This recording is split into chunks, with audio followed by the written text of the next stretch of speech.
Welcome to all of you in this 12th lecture of Theory of Machine. So today this is the ending lecture of chapter number 1. मतलब इस lecture के साथ हम chapter number 1 को यहाँ पे खत्म करें. देखिए, अगर एक ब्रॉड व्यू में मैं बात करूं तो लगभग आपका 95 to 96% पहला चैप्टर खत्म हो गया है. कभी कभार कुछ क्वेश्चंस होते हैं हमारे, वो स्टीयरिंग से आ जाते हैं. वैसे तो इतना ज्यादा इंपॉर्टेंट है नहीं आपके हिसाब से सिलेबस में, लेकिन फिर भी स्टीयरिंग से कभी कभार ऑब्जेक्टिव टाइप में थ्योरेटिकल क्वेश्चंस बन जाते हैं. तो हम एक बेसिक बस थोड़ा थोड़ा सबके बारे में देखेंगे कि एकरमान स्टीयरिंग सिस्टम क्या है, डेविस स्टीयरिंग सिस्टम क्या है, ठीक है, और मैकेनिकल एडवांटेज क्या होता है, टॉगल मैकेनिज्म क्या होता है. बस इनको हमें थोड़ा थोड़ा दो लाइन सबके बारे में जानना है कि ये होता क्या है, ठीक है. वैसे तो अगर आप एग्जाम पॉइंट ऑफ व्यू से बात करो, आपके एग्जाम्स में ज्यादा इससे क्वेश्चन बने नहीं है, कभी कभार आता है, तो फिर भी हम देख लेते हैं क्या है. ठीक है, स्टार्ट करते हैं. चलिए, ठीक है. सबसे पहला आता है हुक्स ज्वाइंट. ठीक है, हुक्स ज्वाइंट, इसका नाम क्या है? दूसरा यूनिवर्सल कपलिंग. ठीक है, हुक्स ज्वाइंट को हम और क्या बोलते हैं? Universal coupling. किस लिए यूज किया जाता है? देखिए, इसके नाम में क्या लिखा हुआ है? इसके नाम में लिखा है ज्वाइंट या कपलिंग. ठीक है, ज्वाइंट या कपलिंग. आपको मैंने बताया कि ज्वाइंट क्या काम करता है? दो लिंक को जोड़ने का काम करता है. ज्वाइंट का काम क्या होता है? दो लिंक को जोड़ना. कपलिंग का मतलब होता है कि आप दो लिंक को कपल करा दो, जोड़ दो. ठीक है, तो हुक्स ज्वाइंट या यूनिवर्सल कपलिंग जो दो लिंक को जोड़ता है. अब देखते हैं ये जोड़ता कैसे है, कि वो लिंक किस तरीके की होंगी. इस पे क्वेश्चन हमेशा बनता है. आपको ये लाइन ध्यान में रखनी है. ठीक है, क्वेश्चन किस पे बनता है? क्वेश्चन बनता है इस पे,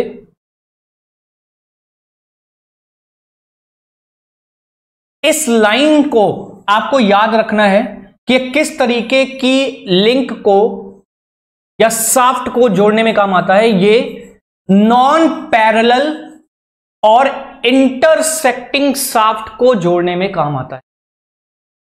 नॉन पैरेलल और इंटरसेक्टिंग मतलब अगर मैं इसको एक शाफ्ट मान लूं और ये मेरी दूसरी शाफ्ट है, तो दोनों शाफ्ट एक दूसरे को कहीं पे इंटरसेक्ट कर रही होंगी, कट कर रही होंगी. जैसे ओल्डहैम कपलिंग का हमने क्या पढ़ा था? ओल्डहैम कपलिंग किन दो शाफ्ट को जोड़ने में काम आता है? ओल्डहैम कपलिंग का यूज हम कब कर रहे थे? कैसी शाफ्ट थी कि जब हम ओल्डहैम कपलिंग का यूज कर रहे थे? हमने पढ़ा था कि सर पैरेलल शाफ्ट होंगी और कुछ मिस अलाइनमेंट होगा, मतलब उनकी एक्सिस के बीच में थोड़ा सा गैप. ये कल हमने देखा था जब हम ओल्डहैम कपलिंग पढ़ रहे थे. ओल्डहैम कपलिंग कब मिलती थी हमें? डबल स्लाइडर मैकेनिज्म में. किसको फिक्स करने पर? कनेक्टिंग रॉड को फिक्स करने पर. पढ़ा था कल हमने, ठीक, अपने लास्ट लेक्चर में पढ़ा था, पिछले वाले में. तो ओल्डहैम कपलिंग यूज करते हैं दो पैरेलल शाफ्ट को जो कि एक दूसरे से थोड़ा मिसअलाइन है, मतलब उनकी एक्सिस में थोड़ा सा डिफरेंस है, दोनों की एक्सिस एक जगह से पास नहीं कर रही हो. तब यूज करते हैं हम किसका? ओल्डहैम कपलिंग का. लेकिन हुक्स ज्वाइंट का यूज कब करेंगे? हुक्स ज्वाइंट का यूज हम करेंगे कब? जब शाफ्ट कैसी हो हमारी? Non parallel. पहली बात तो पैरेलल नहीं होनी चाहिए. ओल्डहैम कपलिंग में शाफ्ट कैसी थी? पैरेलल थी. यहां पे पैरेलल नहीं होनी चाहिए, नॉन पैरेलल लिखा हुआ है, दिखाई दे रहा है आपको? कैसा लिखा हुआ है यहां पर नॉन पैरेलल लिखा हुआ है. ठीक है, यहां पर नॉन पैरेलल लिखा हुआ है. नॉन पैरेलल का मतलब पैरेलल नहीं होनी चाहिए. और अगली चीज, इंटरसेक्टिंग शाफ्ट. इंटरसेक्टिंग शाफ्ट का क्या मतलब हुआ? कि दोनों की एक्सिस एक दूसरे को कहीं ना कहीं पर इंटरसेक्ट कर रही हो, कट कर रही हो. इंटरसेक्ट करता मतलब काटना, कहीं ना कहीं एक दूसरे की एक्सिस दोनों टच कर रही हो एक दूसरे के साथ, वही मतलब हुआ इंटरसेक्टिंग. ठीक, पहला इंपॉर्टेंट पॉइंट जो आपको ध्यान में रखना है, जिस पे क्वेश्चंस बनते हैं, नोट पॉइंट पहला, आप इसको नोट पॉइंट ही डाल दीजिएगा. Very very important point. This joint is used to connect non parallel and intersecting shaft. Clear point. आगे देखते हैं. This is also used for shaft with angular misalignment. भाई वही बात हुई कि अगर इंटरसेक्टिंग शाफ्ट है और नॉन पैरेलल है तो मिस अलाइनमेंट तो थोड़ा सा होगा ही होगा. मतलब अगर एक शाफ्ट इस तरीके से पास कर रही है तो दूसरी शाफ्ट कुछ इस तरीके से होगी. ठीक है, दोनों शाफ्ट की एक्सिस में थोड़ा सा मिस अलाइनमेंट होगा. ठीक है, this is an example of lower pair. भाई लोअर पेयर होगा क्योंकि अगर दो शाफ्ट एक दूसरे को कहीं पर टच कर रही हैं, काटेंगी या टच कर रही हैं, तो दोनों के सरफेस में ही तो कांटेक्ट होगा, और सरफेस कांटेक्ट को हमने क्या वो नाम दिया था, लोअर पेयर। ठीक है। Maximum inclination angle, the second note point that you have to remember, note second point क्या है, maximum inclination angle is equal to 40 degree. मतलब जनरली जो हम एंगल देखते हैं वो 20 से 25 डिग्री ही होता है। दोनों शाफ्ट की एक्सिस में जो इंक्लिनेशन एंगल होता है वो 20 से 25 डिग्री ही होता है लगभग, जो हम क्वेश्चंस देखते हैं या प्रैक्टिकल एप्लीकेशन। लेकिन फिर भी थोड़ा सा टॉलरेंस अगर हम लें तो ये कभी भी 40 से ज्यादा नहीं हो सकता। ठीक है, क्यों नहीं हो सकता अभी हम वो आगे देखेंगे। तो आपको दो पॉइंट यहां से ध्यान में रखना है। क्या पॉइंट ध्यान में रखना है कि सर ये अगर आपसे पूछे, जो कि एग्जाम्स में आता है, आप जब क्वेश्चंस को सॉल्व करोगे आप पाओगे ये क्वेश्चन कितनी बार आया हुआ है। अगर ज्वाइंट से, हुक्स ज्वाइंट से क्वेश्चन बनता है तो ये क्वेश्चन तो पूछा ही जाता है कि हुक ज्वाइंट का यूज कब करते हैं, किस तरीके की शाफ्ट को जोड़ने में करते हैं। किस तरीके की शाफ्ट को जोड़ने में करते हैं, आपके माइंड में खटाक से बोलना चाहिए, नॉन पैरेलल और इंटरसेक्टिंग, दोनों एक दूसरे को कहीं ना कहीं कट कर रही हैं। क्लियर है पॉइंट। आगे बढ़ते हैं। देखिए ये है फिगर, यहां से आपको थोड़ा एक बेसिक आइडिया होगा। देखिए ये है हमारी पहली शाफ्ट, इनपुट शाफ्ट। ठीक है, ये है हमारी इनपुट शाफ्ट, और थोड़ा मैं कलर चेंज कर रहा हूं यहां से, कलर मैं इसका थोड़ा लाइट ले रहा हूं ताकि मैं एक्सेस बना रहा हूं, मैं लिख नहीं रहा हूं यहां पे, मैं एक्सेस बना रहा हूं। ठीक है, तो ये इनपुट एक्सेस की शाफ्ट आपको दिखाई दे रही है, ये जो ग्रीन कलर से मैं थोड़ा लाइट कर रहा हूं, ये जा रही है शाफ्ट नंबर 1 जो कि हमारी इनपुट है। इसकी एक्सेस थोड़ा इस तरीके से जा रही है, दिखाई दे रहा है। और यहां पे मैंने, ये है मेरी शाफ्ट एक, और दूसरी शाफ्ट को मैंने यहां पे जोड़ा हुआ है बीच में। ठीक है, जो कॉमन पीस है। तो दूसरी शाफ्ट की एक्सेस देखिए यहां पे जा रही है, ये दूसरी शाफ्ट की एक्सेस जा रही है, जिसको मैंने आउटपुट बोला है। यार शाफ्ट देखिए, अब सबसे बड़ा क्वेश्चन ये होगा, कुछ लोग सोच रहे होंगे कि हम शाफ्ट को जोड़ काहे रहे हैं, क्यों शाफ्ट को जोड़ रहे हैं। जब भी आपको पावर ट्रांसमिट करनी होती है एक जगह से दूसरी जगह पे, हवा में थोड़ी होगा भाई। ये वाली शाफ्ट घूम रही है, मुझे इस वाली शाफ्ट पे पावर ट्रांसमिट करना है, और ये शाफ्ट घूम रही है, तो जब आप इन दोनों का कनेक्शन कराओगे तभी तो पावर इस वाली शाफ्ट से इस वाली शाफ्ट पे ट्रांसफर होगा। हवा में तो थोड़ी स्पार्क प्लग यहां काम कर रहा है कि यहां से यहां पे अपने आप पावर ट्रांसमिट हो जाएगी, आपको कनेक्ट कराना पड़ेगा। और यही जो कनेक्शन होता है, शाफ्ट का कनेक्शन होता है, इसी कनेक्शन का अलग अलग नाम होता है। जैसे आप मशीन डिजाइन में flange coupling, muff coupling, quarter joint, नकल ज्वाइंट, ये सारे ज्वाइंट्स पढ़ते हो आप। वैसे यहां पे ओल्ड हैम्स कपलिंग है, हुक्स ज्वाइंट है, जिसको हम यूनिवर्सल ज्वाइंट भी बोल रहे हैं। तो इन सारे ज्वाइंट का यूज कब किया जाता है, पावर को ट्रांसमिट करने के लिए। हम एक शाफ्ट से दूसरे पे पावर ट्रांसमिट कर पाए, इसलिए इनका कनेक्शन किया जाता है। अब ये कनेक्शन का नाम अलग अलग क्यों है, अब शाफ्ट के ओरिएंटेशन पे पावर का ट्रांसमिशन भी अलग अलग होता है। जैसे अब इस तरीके की शाफ्ट है, दोनों एक दूसरे को इंटरसेक्ट कर रही हैं, दोनों की एक्सेस एक दूसरे को काट रही है, तो उसका नाम क्या हो जाएगा, किस ज्वाइंट का यूज करेंगे, हुक्स ज्वाइंट का। दोनों की एक्सेस इस तरीके से मिसअलाइन है, पैरेलल है और मिसअलाइन है, कैसी ज्वाइंट का यूज करेंगे, ओल्ड हैम्स कपलिंग का। ठीक है, क्वार्टर ज्वाइंट का यूज कब करेंगे, जब हमें एक्सियली फोर्स को ट्रांसमिट करना है, लोड को एक्सियली ट्रांसमिट करना है। वो लोड टेंसाइल भी हो सकता है, कंप्रेसिव भी हो सकता है, तब क्वार्टर ज्वाइंट का यूज करते हैं। मफ कपलिंग या flange coupling which is called the rigid coupling. Flange coupling क्या होती है, एक तरीके की रिजिड कपलिंग भी होती है, जब दो शाफ्ट की एक्सिस कोलिनियर हो, उसके ऊपर आप की डालकर ऊपर से एक फ्लेंज लगा देते हो, जब टॉर्क ट्रांसमिट करना होता है, तब हम किसका यूज करते हैं, फ्लेंज कपलिंग का। तो हर कपलिंग के अलग अलग यूज है, मतलब हर तरीके की कपलिंग का अपना अपना एप्लीकेशन है कि कब कौन सी कपलिंग का यूज किया जाएगा। इतना एक पॉइंट क्लियर है। देखिए हुक्स ज्वाइंट का यूज कब करेंगे, जब हमारी शाफ्ट कैसी होगी, मैंने बताया आपको शाफ्ट कैसी होगी, शाफ्ट हमारी जब होगी नॉन पैरेलल और इंटरसेक्टिंग। तो देखिए एक शाफ्ट की एक्सिस यहां से जा रही है, ये शाफ्ट की एक्सिस जा रही है, और दूसरी शाफ्ट की एक्सिस ये जा रही है। दोनों के बीच में कुछ ना कुछ एंगल है, मतलब दोनों एक दूसरे को क्या कर रही हैं, इंटरसेक्ट कर रही हैं कहीं ना कहीं पर। लेट्स से दोनों की एक्सिस के बीच में जो इंक्लिनेशन एंगल है उसको मैंने बोल दिया अल्फा। ठीक है, ये है हमारी इनपुट, मतलब जिसको हम बोलते हैं ड्राइविंग शाफ्ट। इसका नाम क्या होता है, इसका नाम होता है ड्राइविंग शाफ्ट, मतलब चलाने वाली शाफ्ट, जो शाफ्ट चला रही है। और शाफ्ट नंबर 2 आउटपुट पे जो है उसको बोलते हैं ड्रिवन शाफ्ट। ड्रिवन का मतलब होता है चलना और ड्राइविंग का मतलब होता है चलाना। तो ये शाफ्ट है जो पावर दे रही है, किसको दे रही है, दूसरी वाली शाफ्ट को। तो ये चला रही है इसलिए इसका नाम ड्राइविंग, और वो वाली शाफ्ट चल रही है किसकी हेल्प से, इसकी मदद से।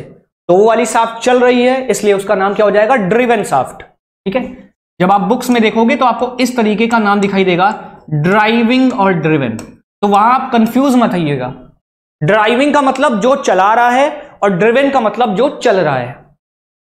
ठीक है, तो जब आपने यहां पे कनेक्शन कर दिया, इन दोनों को एक कॉमन पॉइंट पे लाके जोड़ दिया, तो ये पॉइंट जब ये वाली शाफ्ट रोटेट करेगी तो इस वाली शाफ्ट से रोटेट करने की वजह से हमारी पावर आउटपुट पे ट्रांसमिट होगी। अब आप कहोगे सर ये क्या तामझाम लगा रखा है। देखिए जब भी कनेक्शन होता है तो कनेक्शन ऐसे थोड़ी कि आप बस ऐसे टच करा दोगे कनेक्शन हो गया। टच करा के आप अगल बगल से सपोर्ट प्रोवाइड करते हो, ठीक है, ताकि एक तरीके का ज्वाइंट हो, घूमने पर भी वो चीज अलग ना हो। तो यहां पे ये होते हैं हमारे फॉर्क। ठीक है, ये हमारे होते हैं फॉर्क जो कि शाफ्ट से कनेक्ट होते हैं। जैसे ये वाला जो फॉर्क है, ये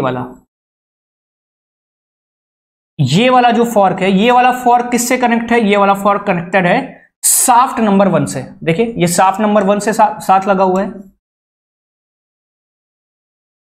ये वाला जो फॉर्क है ये शाफ्ट नंबर 1 के साथ लगा हुआ है, और दूसरा वाला जो फॉर्क है, दूसरा वाला फॉर्क कहां दिखाई दे रहा है, कहां दिखाई दे रहा है, ये दिखाई दे रहा है, ये है दूसरा वाला फॉर्क।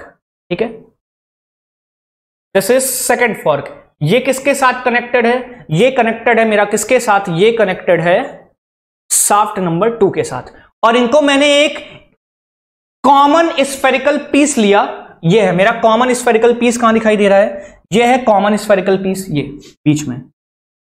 ठीक है, ये है मेरा कॉमन स्फेरिकल पीस। इसको मैंने क्या किया हुआ है, ये है कॉमन स्फेरिकल पीस, जहां पे दोनों फॉर्क को ले जाके मैंने कनेक्ट करा दिया। तो शाफ्ट 1 से पावर यहां पे जा रही है, ये वाले पॉइंट पे कनेक्टेड है, और इसी पर फॉर्क 2 किससे कनेक्टेड है, शाफ्ट नंबर 2 से।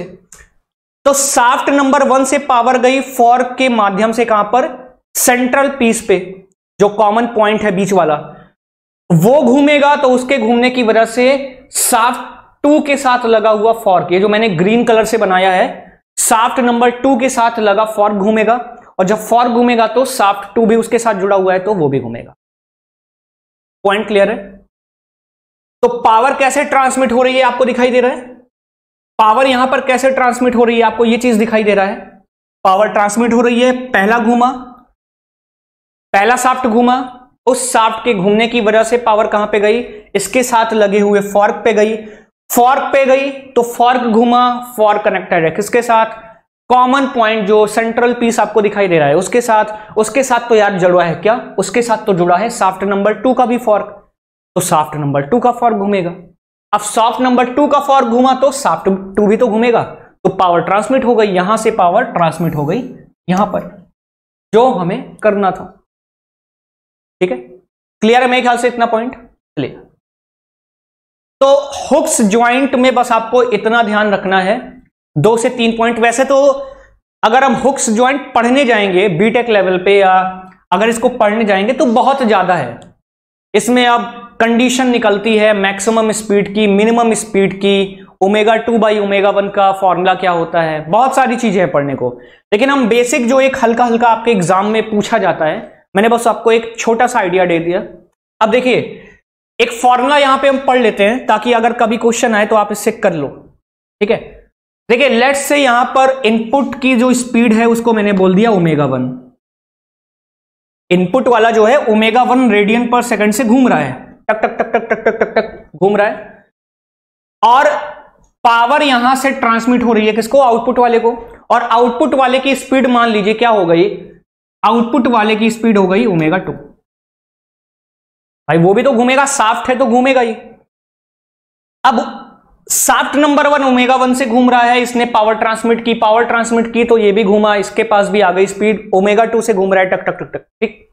तो इन दोनों की स्पीड में एक फॉर्मूला होता है, एक रिलेशन होता है, ठीक है। वो रिलेशन क्या होता है देखेगा, वो रिलेशन क्या होता है ध्यान से देखेगा। देखिए यहां पे मैं एक नाम लिखने वाला हूं, आप कंफ्यूज मत करिएगा, बुक में आपको वो नाम दिखाई दे जाएगा। ω1 को हम बोलते हैं क्या, एंगुलर वेलोसिटी ऑफ व्हाट, किसकी है ये, किस पे है, इनपुट वाले पर, और इनपुट वाले को मैंने क्या नाम दिया था, ड्राइविंग, ठीक है। तो ये क्या हो जाएगा, ये हो जाएगा एंगुलर स्पीड और angular velocity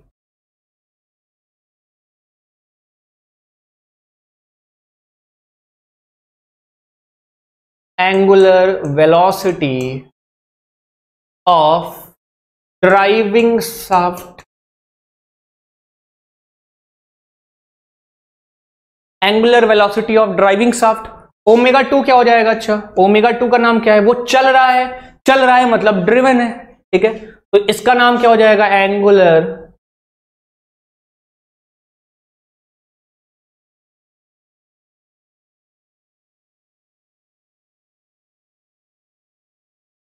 angular velocity of driven shaft. Clear है पॉइंट। अब देखिए जो फॉर्मूला होता है, मैं डायरेक्टली आपको बता रहा हूं, डेरिवेशन पार्ट में मैं नहीं जाऊंगा, कहां से आया वो बहुत ही लेंदी पार्ट हो जाएगा और उतना आपके एग्जाम में आना भी नहीं है। तो बस मुद्दे की बात पे आते हैं, आपको फॉर्मूला क्या ध्यान में रखना है। देखिए फॉर्मूला होता है ω2 डिवाइडेड बाई ω1, ω2 डिवाइडेड बाई ω1। ω2 क्या है, ω2 है ड्रिवन शाफ्ट की स्पीड या एंगुलर वेलोसिटी, ω1 क्या है, ड्राइविंग शाफ्ट की स्पीड या angular velocity, is equal to क्या होता है, cos alpha divided by 1 minus sine square alpha cos square theta.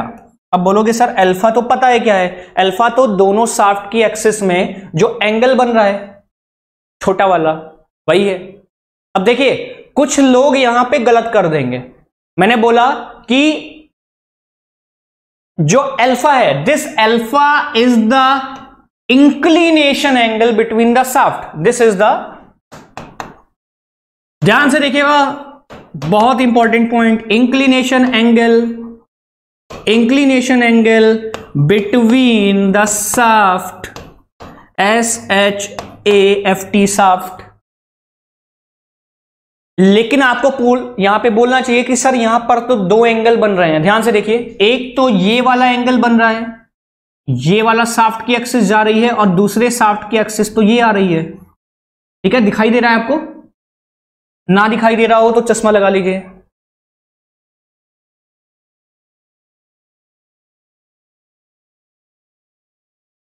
ये एक शाफ्ट की एक्सिस जा रही है और दूसरे शाफ्ट की एक्सिस कहां पे जा रही है, ये देखिए दूसरे शाफ्ट की एक्सिस, कलर चेंज कर देते हैं कुछ थोड़ा रंग बिरंगा हो जाए, दिखाई दे रहा है, एक शाफ्ट की एक्सिस रेड वाले पे जा रही है और दूसरे शाफ्ट की एक्सिस ग्रीन वाले पे जा रही है। तो यार दोनों के बीच में तो दो एंगल बन रहा है, एक तो यहां पे अल्फा बन रहा है जिसका नाम हमने अल्फा रखा हुआ है, ठीक है, और दूसरा एंगल तो ये वाला बन रहा है ना, दूसरा एंगल तो ये वाला बन रहा है, कौन सा, ये, मैं थोड़ा इसको डार्क बनाऊंगा, ये दिखाई दिया, ये भी तो दोनों शाफ्ट के बीच ही तो बन रहा है। तो अगर ये अल्फा बन रहा है तो ये कितना बनेगा, इस एंगल की वैल्यू कितनी होगी, कोई बता सकता है। अगर ये वाला एंगल अल्फा है, ये वाला एंगल अल्फा है, तो ये वाला एंगल कितना होगा यहां से यहां तक, एक लाइन पे, एक स्ट्रेट लाइन पे कितने अंश का कोण बनता है, 180। तो अगर ये अल्फा हो गया तो ये कितना हो जाएगा, बहुत सीधी बात, नो बकवास, 180 माइनस अल्फा। क्लियर है पॉइंट, कितना बनेगा 180 माइनस अल्फा, तो ये वाला एंगल हो जाएगा 180 माइनस अल्फा। तो अब यहां पे क्वेश्चन ये आता है कि सर आपने बोला कि हमें वो एंगल लेना है जो दोनों शाफ्ट के बीच बन रहा है, तो एक बार तो अल्फा बन रहा है, दूसरा 180 माइनस अल्फा भी बन रहा है। कौन सा लेंगे? हमें लेना है न्यून कोण। न्यून कोण का मतलब बोले तो 90 से कम वाला, 90 से कम वाला एंगल लेना है। ध्यान रखिएगा इस बात को, जो भी कम एंगल होगा, जो भी कम एंगल होगा आपको वही वाला एंगल यहां पे रखना है। ठीक है, इस पॉइंट को गलत मत करिएगा। You have to take alpha which is less than 90 degree. आपको वो वाला एंगल लेना है जो 90 डिग्री से क्या होगा? कम होगा। बात समझ में आ रही है? ठीक है, तो देखिए ये फॉर्मूला होता है ω2 बाई ω1। अल्फा समझ में आ गया, दोनों शाफ्ट की एक्सिस के बीच में जो एंगल बना। ठीक है, ये भी क्लियर है। अब ये थीटा कहां से आ गया? Theta is the rotation angle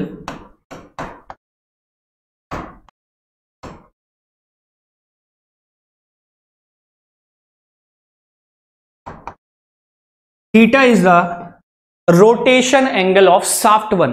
अरे यार, शाफ्ट 1 ही घूम रहा है तभी तो पावर ट्रांसमिट हो रही है। तो शाफ्ट 1 जब थीटा एंगल से घूम चुका होगा उस वक्त ω2 बाई ω1 की वैल्यू कितनी होगी? तो आपको दिखाई दे रहा है ω2 बाई ω1 का जो मान है, जो वैल्यू है, वो क्या अल्फा और थीटा दोनों पर डिपेंड कर रही है, निर्भर कर रही है? बिल्कुल कर रही है। अगर इन दोनों का मान बदल दें, अगर अल्फा और थीटा का मान बदलते जाएं, बार बार बदलते जाएं, तो बार बार बदलने से ω2 बाई ω1 का मान जो है वो बदलता रहेगा।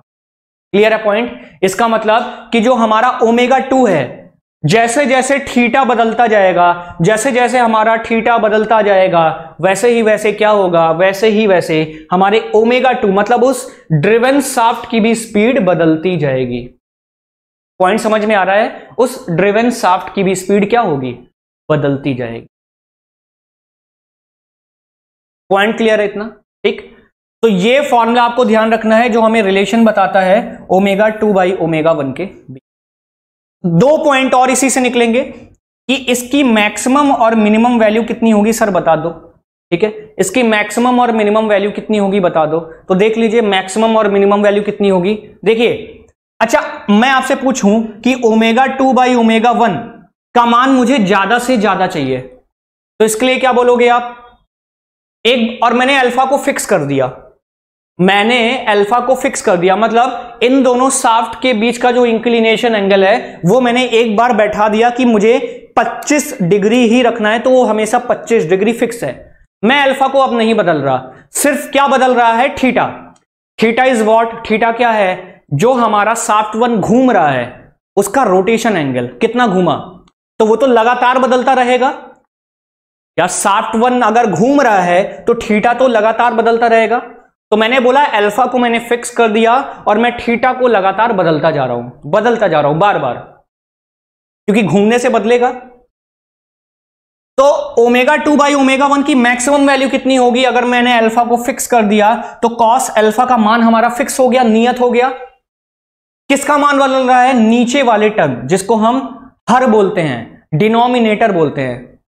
बटे के ऊपर वाली चीज को न्यूमरेटर बोलते हैं और बटे के नीचे वाली चीज को डिनोमिनेटर बोलते हैं। तो अगर डिनोमिनेटर का मान मेरा कम से कम हो जाए, अगर मेरा डिनोमिनेटर का मान कम से कम हो जाए तो हमें ω2 बाई ω1 का मान ज्यादा से ज्यादा मिलेगा।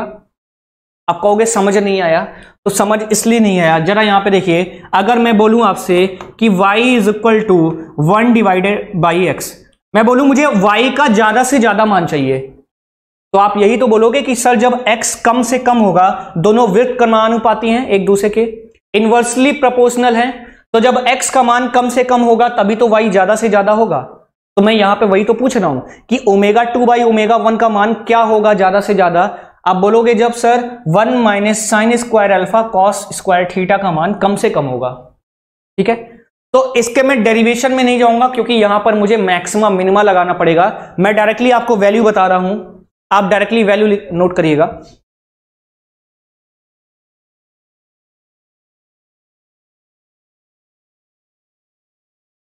देखिए डायरेक्टली वैल्यू कि ω2 डिवाइडेड बाई ω1 की मैक्सिमम वैल्यू कितनी होती है? मैक्सिमम वैल्यू होती है 1 डिवाइडेड बाई कॉस अल्फा। ठीक है, ये डेरिवेशन करने पे आता है, मैं डेरिवेशन आपको नहीं करा रहा हूं, सिर्फ आपको इतना पॉइंट ध्यान में रखना है। ओमेगा 2 बाई ओमेगा 1 की मैक्सिमम वैल्यू कितनी होती है? 1 डिवाइडेड बाई कॉस अल्फा। ठीक है, और ओमेगा 2 डिवाइडेड बाई ओमेगा 1 की मिनिमम वैल्यू कितनी होती है? मिनिमम वैल्यू होती है कॉस अल्फा। यही कॉस अल्फा ऊपर आ जाएगा। ठीक है, बस इतना ही आपको हुक्स जॉइंट में पढ़ना है, दैट्स इट। वैसे पढ़ने को तो बहुत सारी चीजें हैं, लेकिन वो आपके काम की नहीं है। देखिए, एग्जाम में वही चीज आप पढ़िए जो आपके एग्जाम में आ रहा है। फालतू का पूरा आप उसको लेके बैठ गए, सिलेबस ही नहीं खत्म हो रहा है, क्या मतलब है? एक चीज आप जब भी तैयारी करो, आप ध्यान रखो, फंडा क्या है? आप यहां पीएचडी करने नहीं आए हो, आपको सिंपल सा एग्जाम निकालना है। एग्जाम निकालने का तरीका क्या होता है कि रिसेंटली अभी 3-4 साल 5 सालों में जिस तरीके का ट्रेंड चल रहा है क्वेश्चंस के पूछे जाने का, कि वो कौन सा एरिया है, कौन सा टॉपिक है जिससे हमारे क्वेश्चंस ज्यादा से ज्यादा बन रहे हैं और ज्यादा से ज्यादा पूछे जा रहे हैं। आप उन्हीं को बार बार प्रैक्टिस करो, उन्हीं को ज्यादा अपना टाइम उनको ज्यादा दो। अब ऐसी चीज जो 4-5-6 सालों में कभी एक बार आता है, उसके बजाय आप उन चीजों पर ज्यादा फोकस करो जो लगभग हर साल पूछी जाती हैं और बहुत इंपॉर्टेंट है। ठीक है, मैं ये नहीं कह रहा हूं कि आप उनको छोड़ दो, छोड़ने को नहीं बोल रहा हूं। जो इंपॉर्टेंट चीज है और जो नॉन इंपॉर्टेंट चीज है, मतलब जो इंपॉर्टेंट चीज नहीं है, अगर उसको आप एक बार पढ़ रहे हो और पढ़ो भी, ये मैं नहीं कह रहा कि छोड़ दो, लेकिन जो इंपॉर्टेंट चीजें हैं जो लगभग हर साल पूछी जाती हैं, उस पर आप ज्यादा रिवीजन दो कि वहां से आपका क्वेश्चन गलत नहीं होना चाहिए। पॉइंट समझ में आ रहा है? ठीक, आगे देखते हैं स्टीयरिंग, ऑटोमोबाइल स्टीयरिंग गियर्स। ठीक है, वैसे तो ये हमारा गियरिंग और बैलेंसिंग में है, लेकिन थोड़ा सा हम यहां पे देख लेंगे क्या है। देखिए, ये फॉर्मूला है मेन जो हमें पढ़ना है, ऑटोमोबाइल स्टीयरिंग गियर्स। गाड़ी सबने देखी है, कार। ठीक है, अब उसमें स्टीयरिंग का काम क्या होता है, कैसे काम करता है? ठीक है, आप इसको इमेजिन करिए, अभी ये आपकी कार खड़ी हुई है, ठीक है, या कोई सूमो, ठीक है, या फॉर्च्यूनर, कुछ भी इमेजिन करिए, आपकी कार खड़ी हुई है। और अभी जब मैंने इसका रोटेशन नहीं कराया था, ये कुछ आपको इस तरीके से दिखाई दे रही थी। देखिए,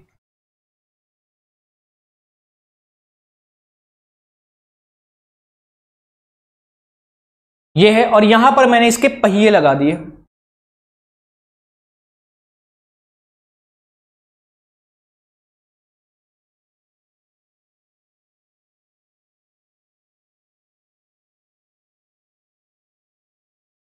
और यहां पर मैंने इसके पहिए लगा दिए।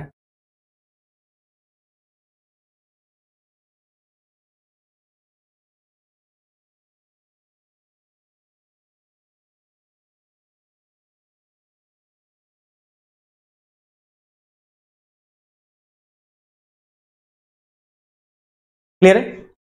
तो ये हमारी कार है, ठीक है, और यहां पर मैंने लगा दिए इसके पहिए, पहिए लगा दिए। अब ये अभी आपको मैं बारी बारी से समझाता जा रहा हूं, ये थीटा क्या है, फाई क्या है, डब्ल्यू क्या है। ठीक है, अब ये जो डब्ल्यू है, ध्यान से देखिए, जो यहां पर डब्ल्यू लिखा हुआ है, ये डब्ल्यू क्या है? ये डब्ल्यू है, इसका जो बेस है उसके पिन ज्वाइंट्स के बीच की दूरी। ठीक है, यहां देखिए डब्ल्यू क्या लिखा हुआ है, W is the distance between the pivoted of front wheel. हमारा जो ये फ्रंट व्हील यहां पे लगा हुआ है, पिवोटेड, जहां पे फ्रंट व्हील को मैंने पिवोटेड मतलब जहां पे पिन ज्वाइंट कर दिया है, उस बिंदुओं के बीच की दूरी है। ठीक है, ये इन व्हील्स के बीच की दूरी नहीं है, जहां पे व्हील्स को पिवोटेड किया गया है, जहां पर व्हील्स को पिवोटेड किया गया है, और वो भी किसको किया गया है? जहां पर फ्रंट व्हील को पिवोटेड किया गया है, सामने वाले व्हील को। इसको आप अभी, ये आपको एक कार इमेजिन नहीं दिखाई दे रही है, ये कार का टॉप व्यू है। मतलब अगर कार इस तरीके से खड़ी है, इसके यहां पे एक पहिया यहां पर, दूसरा पहिया यहां पर, तीसरा पहिया यहां पर, चौथा पहिया यहां पर, तो आप ऊपर से जाके देखो, ऊपर टॉप व्यू, मतलब आप ऊपर से देख रहे हो तो आपको कुछ इस तरीके का प्रोजेक्शन दिखाई देगा। इमेजिन कर पा रहे हैं?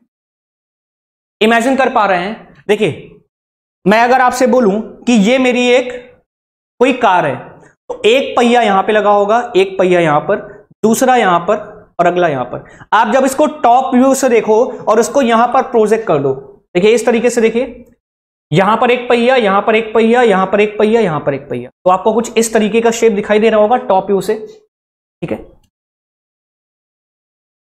अब ये जो हमारी कार मैंने कोई भी मान ली, ठीक है, इसकी जो बेस लेंथ है सामने की, ठीक है, एल क्या है, व्हील बेस, मतलब जहां पर जो व्हील्स लगे हुए हैं, फ्रंट व्हील, इसको मैंने फ्रंट व्हील नाम दिया है, ठीक है। फ्रंट का मतलब कार का जो हमारा सामना होता है, फ्रंट का मतलब होता है सामना, तो जो आगे के पहिए लगे हुए हैं उनको मैंने फ्रंट व्हील नाम दिया है, और जो पीछे के लगे हुए हैं उनको मैंने रियर एक्सल्स नाम दिया है। Rear, rear, REAR, REAR, rear axles, मतलब जो पीछे वाले पहिए हैं, और वो किसके, एक्सल के थ्रू जुड़े होते हैं, ठीक है। एक्सल खुद नहीं घूमता, ध्यान रखिएगा, सपोर्ट प्रोवाइड करता है, वो एक्सल खुद नहीं घूमता, उसका काम लोड को सपोर्ट करना होता है, ठीक है। हाँ, तो हम यहां पे बात कर रहे थे पहियों की, हम यहां पर बात कर रहे थे पहियों की, तो ये हमारे फ्रंट व्हील इधर हो गए, यहां पर हमारे फ्रंट व्हील हो गए,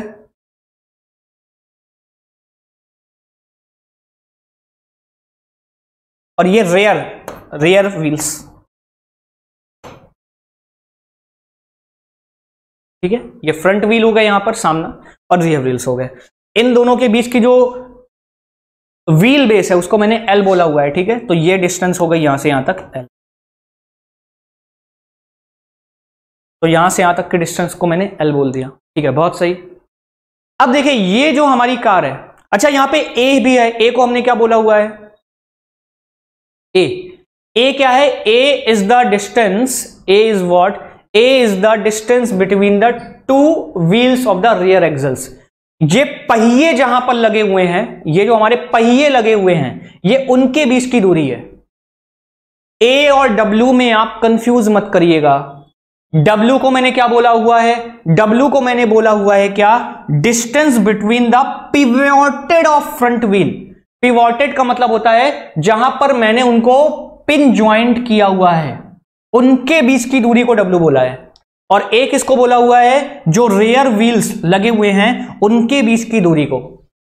और एल क्या है, आमने सामने जो फ्रंट और रेयर व्हील्स लगे हुए हैं उनके बीच की दूरी को एल बोला हुआ है, स्मॉल एल, व्हील बेस बोला हुआ है, जो हमारा बेस है, ठीक है। अब आप बोलोगे सर ये थीटा और फाई क्या है, समझ नहीं आ रहा है, समझाते हैं। देखिए इस वाली कंडीशन में अभी हमारी कार क्या है, बिल्कुल सिद्धू चल रही है, सीधे, बिल्कुल सीधे चल रही है, कहीं टर्न नहीं ले रही है, कहीं पर भी टर्न नहीं ले रही है। अब चलते चलते चलते चलते आगे चौराहे पर, किसी मोड़ पर क्या हुआ, आपको चौराहा दिखाई दिया और आपको मोड़ना है, अब कार को, अपनी कार को अब मोड़ना है। तो अगर आप मोड़ोगे नहीं तो आपका हो जाएगा एक्सीडेंट, तो मोड़ना है जरूरी कार को, ठीक है।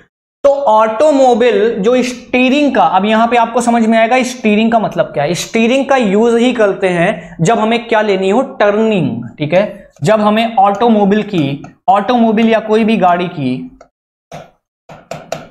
टर्निंग लेनी हो, टर्निंग का मतलब आपको उसको मोड़ना हो, कहीं पर घुमाना हो, आप उसके पहियों को घुमाएं कि इधर जाना है, राइट जाना है, लेफ्ट जाना है, तब यूज में आता है स्टीयरिंग, जो आप स्टीयरिंग से घुमाते हो, ठीक है।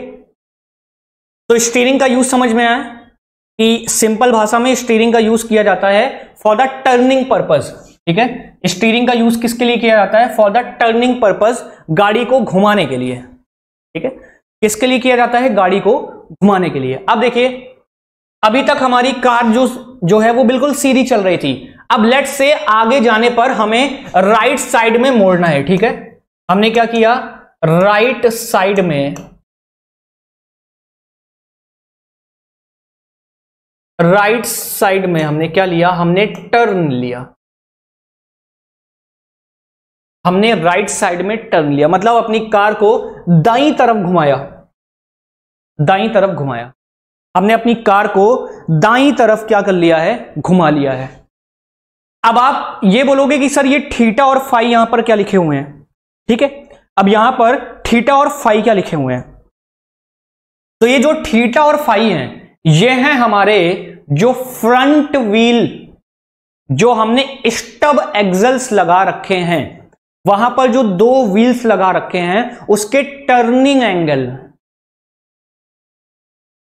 स्टब व्हील्स पर जो पहिए लगा रखे हैं उसके हैं टर्निंग एंगल। अब ये टर्निंग एंगल क्या है, स्टब एक्सल क्या है, ये कुछ समझ नहीं आ रहा है। ठीक है, अब ये स्टब एक्सल क्या है ये हमारे को समझ नहीं आ रहा है। तो देखिए, स्टब एक्सल एक तरीके का होता है शॉर्ट एक्सल। स्टब एक्सल एक तरीके का होता है शॉर्ट एक्सल, जिसपे हम पहियों को माउंट करते हैं, और जो हमारी टर्निंग पॉसिबल होती है वो सिर्फ आगे वाले पहियों पर ही पॉसिबल होती है, पीछे वालों पर पॉसिबल नहीं होती। मतलब आप अपने स्टीयरिंग को, जो पहियों को घुमाने पर कंट्रोल करोगे, वो कंट्रोलिंग सिर्फ आगे लगे दोनों पहियों से होगी, पीछे वाले पहियों का उनमें कोई काम नहीं होगा। तो जो आगे वाले पहिए मैंने पिवॉट करा रखे हैं, ये आपको समझ में आया क्यों? आगे वाले पहिए जो हम पिवॉट करा रखे हैं, तो पिवॉटेड जो हमने लगा रखा है वो एक स्टब एक्सल पे लगा रखे हैं। स्टब एक्सल क्या होता है? स्टब एक्सल एक तरीके का शॉर्ट एक्सल या पिवॉटेड एक्सल होता है। पिवॉटेड मतलब किसी पॉइंट के अबाउट हिंज होता है, जो आप टर्निंग देने पर उसको घुमा सकते हो। ये पॉइंट समझ में आ रहा है? स्टब एक्सल क्या होता है? स्टब एक्सल मैंने आपको बताया, stub axle is the short axle mounting on the front wheels of the shaft. Stub axle is the short axle, एक तरीके का छोटा एक्सल होता है, mounting on the front wheel of the shaft. जो फ्रंट व्हील होते हैं उनकी शाफ्ट पे हम लगाते हैं। एंड विच इज पिवॉटेड, पिवॉटेड मतलब जो फ्रंट व्हील पर पिवॉटेड होता है और जो घूम सकता है, फ्री है घूमने के लिए। जब आप उसको घुमाओगे तो वो फ्री है घूमने के लिए। दूसरा इंपॉर्टेंट पॉइंट, इसकी जो टर्निंग पॉसिबल होती है, आपके व्हील्स की जो ऑटोमोबाइल्स की टर्निंग पॉसिबल होती है, वो टर्निंग किससे पॉसिबल होती है? इज ओनली अफेक्टेड बाई, जो स्टीयरिंग हमारी अफेक्टेड होती है, वो स्टीयरिंग अफेक्टेड किससे होती है? Only from the front wheel. This is the interview question. Steering is only affected, only, मैंने ओनली बोला है, steering is only affected by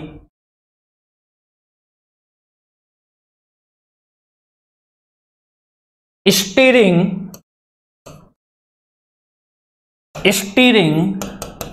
is affected by only by the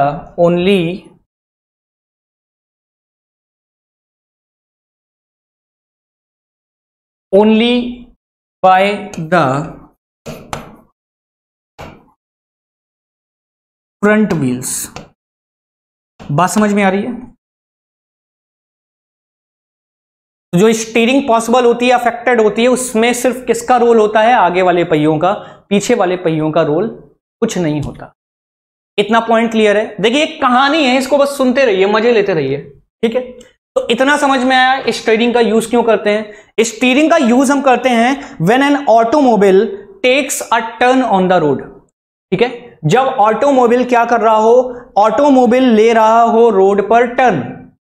road पर टर्न लेने का मतलब, अब आपका हमेशा रास्ता तो सीधा हो नहीं सकता, आपको टर्न तो लेना पड़ेगा। आपने टर्न लिया, टर्न लेने के लिए क्या करेंगे? गाड़ी को, पहिए को घुमाना पड़ेगा। उस पहिए को घुमाने के लिए कौन पिक्चर में आया? स्टीयरिंग आया। अब सर ये स्टीयरिंग लगा कहां होता है? स्टीयरिंग लगा होता है गाड़ी में, जो कंट्रोल करता है सिर्फ फ्रंट व्हील पर लगे पहियों को। It means the steering is only affected by the front wheel. Front wheel किस पे लगे होते हैं sir? Front wheel stub axle पे लगे होते हैं, which is pivoted to the front wheels. Point समझ में आया? अब स्मूथ टर्निंग हो, अब देखिए आगे बढ़ते हैं, अब कहानी को हम आगे बढ़ाते हैं। इसको थोड़ा मैं क्लियर करने जा रहा हूं, इसको थोड़ा मैं क्लियर करने जा रहा हूं। अब कहानी को थोड़ा आगे प्रोसीड करते हैं। अब देखिए हमारी टर्निंग जो है वो स्मूथ हो, मतलब हमने जो टर्न लिया वो टर्न बिल्कुल हमारा अच्छे से हो रहा है, मतलब गाड़ी हमारी स्किड नहीं कर रही है, फिसल नहीं रही है। कभी कभी आपने टर्न लिया खचाक, तो गाड़ी में फिसलने की आवाज आती है, फिसल जाती है, तो वो बहुत डेंजरस है। पता चला आगे कोई खाई है, कुआं है, या आगे कोई आ रहा है, आप जाके गाड़ी आपकी फिसलती जा रही है और जाके किसी से भिड़ गई। तो गाड़ी में टर्न लेना भी एक तरीके का आर्ट है, ठीक है। तो हम चाहते हैं कि जब भी हम टर्निंग ले तो बहुत ही स्मूथ टर्निंग हो, मतलब बड़े आराम से, कोई दिक्कत ना है। तो उसके लिए जरूरी क्या है, अब देखिए, अब यहां पे मैंने क्या बोला, ध्यान से सुनते जाइए, मैं कहानी को आगे बढ़ा रहा हूं, कहानी सुनिए। यहां पे मैंने टर्न किधर लिया है, टर्न मैंने लिया हुआ है राइट साइड में, ठीक है। टर्न मैंने लिया राइट साइड में, मतलब गाड़ी हमारी ऐसे चल रही है, टक टक टक टक टक टक, गाड़ी ऐसे चल रही है इस तरीके से, और यहां से मैं दाईं तरफ मुड़ रहा हूं। तो अब यहां पे तो इस गाड़ी को इस तरीके से बना नहीं सकता, यहां पे ऐसे ही बना सकते हैं। तो आप इमेजिन करिए गाड़ी ऐसे चल रही है और यहां से अब हमने राइट टर्न लिया। तो राइट टर्न लेने के लिए क्या करना पड़ेगा, पहियों को तो मुड़ना पड़ेगा, जो हमारे पहिए हैं उनको मुड़ना पड़ेगा, और मुड़ना पड़ेगा तो इसका नाम होता है, देखिए राइट साइड हम जब ले रहे हैं, इस तरीके का टर्न ले रहे हैं, गाड़ी ऐसे जा रही है, गाड़ी हमारी इस तरीके से जा रही है, गाड़ी हमारी इस तरीके से जा रही है, ठीक है। ऐसे जाते जाते जाते किधर टर्न लिया इसने, इधर टर्न लिया। अब अगर इस कार ने इधर टर्न लिया तो ये देखिए यहां पर कार इस तरीके से है, तो इसका नाम हो जाएगा इनर फ्रंट व्हील एंगल, क्योंकि ये वाला टर्न इसके लिए इनर होगा और ये वाला टर्न इसके लिए, देखिए ये टर्निंग के लिए ये वाला व्हील बाहर हो गया ना, ये वाली साइड बाहर हो गई, ये वाली साइड अंदर हो गई जब आप इधर टर्न लोगे। तो नाम क्या लिखा जाता है, नाम देखिएगा, नाम होता है, इसका नाम होता है इनर फ्रंट व्हील एंगल, और इसका नाम क्या होगा, ये जितना एंगल से घूमा, यहां पे क्या बना हुआ है फाई, उसको हम बोलेंगे आउटर फ्रंट व्हील एंगल। बात समझ में आई, बात समझ में आ रही है। मैंने क्या बोला, जब ये टर्न लेगा तो थीटा बन जाएगा हमारा, यहां पे क्या देखिए, theta is the angle turned by inner wheel, कि अंदर वाला व्हील कितना एंगल घूमा, and phi is the angle turned by the outer wheel, कि बाहर वाला, ये जो बाहर वाला व्हील है ये कितना एंगल घूमा, ठीक है। और जब दोनों पहिए घूमते हैं, अब बात ये आती है कि दोनों को अलग अलग एंगल से घूमना पड़ेगा, दोनों कभी भी एक साथ एक एंगल में नहीं घूमेंगे। ये बात समझ में आ रही है। जब दोनों टर्निंग लेंगे तो लेट्स से, देखिए इस वाले पॉइंट के अबाउट टर्न ले रहे हैं, मतलब इनका जो सेंटर ऑफ रेडियस आएगा वो इस वाले पॉइंट, जहां पे मैंने आई बोला है, लेट्स से आई वाले पॉइंट पर, आई वाले पॉइंट पे इनका सेंटर ऑफ रोटेशन आ रहा है, जिसके अबाउट ये टर्न ले रहे हैं, ठीक है। तो इसके अबाउट अगर हम एक सर्कल बनाएं इस तरीके से, और इस पॉइंट के अबाउट एक सर्कल बनाएं, क्योंकि दोनों टर्न ले रहे हैं, ठीक है। तो आप देखो, टर्न लेने के लिए आपको दिखाई दे रहा है कि इनर फ्रंट व्हील को ज्यादा घूमना पड़ेगा और आउटर फ्रंट व्हील को कम घूमना पड़ेगा। अगर दोनों को यहां से यहां तक जाना है, इस लेट्स से दोनों को ये वाली डिस्टेंस ट्रेवल करनी है,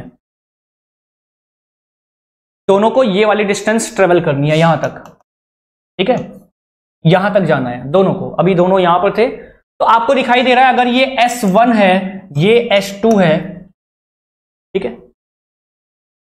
वो S1 है और वो S2 है, पॉइंट क्लियर है। तो अंदर वाले एंगल को ज्यादा होना पड़ेगा यहां तक पहुंचने के लिए, और बाहर वाले व्हील को क्या करना है, फाई एंगल टर्न करना पड़ेगा। जब आपने टर्निंग ली तो टर्निंग ऐसे ली कि दोनों इस वाले पॉइंट पर दोनों की टर्निंग एक्सिस कट कर रही है, इस वाले पॉइंट पे कट कर रही है, उसको मैंने आई बोला। तो जो एंगल फॉर्म हुआ यहां पर हुआ थीटा और यहां पर हुआ फाई। तो आपको दिखाई दे रहा है कि यहां पर थीटा की वैल्यू फाई से ज्यादा है। अरे ये देखिए ना, ये वाला एंगल थीटा है पूरा का पूरा, तो ये फाई से तो आपको ज्यादा दिखाई दे रहा है, मतलब theta of inner is equal to phi of outer. Theta ही को तो हमने क्या बोला हुआ है, थीटा को तो ही हमने क्या बोला है, इनर फ्रंट व्हील एंगल, और फाई को हमने बोला है आउटर फ्रंट व्हील एंगल। मतलब इनर फ्रंट व्हील ज्यादा एंगल घूमेगा आउटर फ्रंट व्हील से, तभी स्मूथ टर्निंग हो पाएगी। अगर आप सोचो कि आप दोनों को सेम एंगल से टर्न करा दो, कभी स्मूथ टर्निंग हो ही नहीं पाएगी,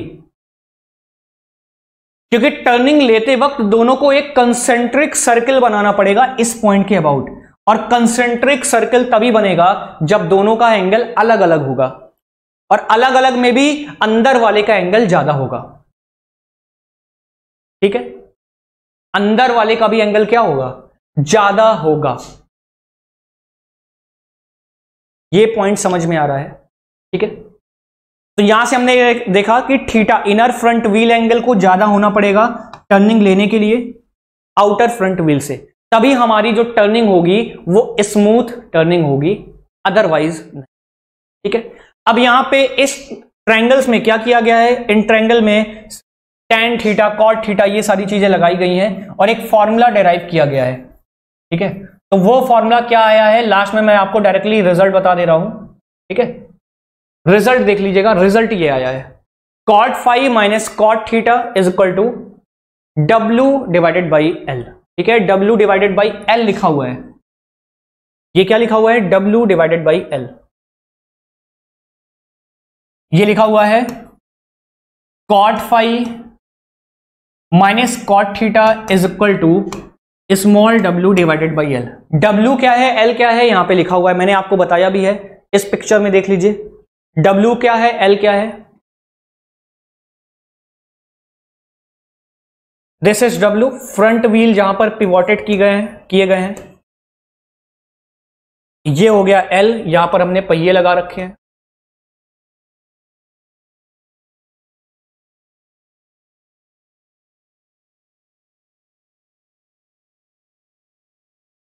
क्लियर है पॉइंट?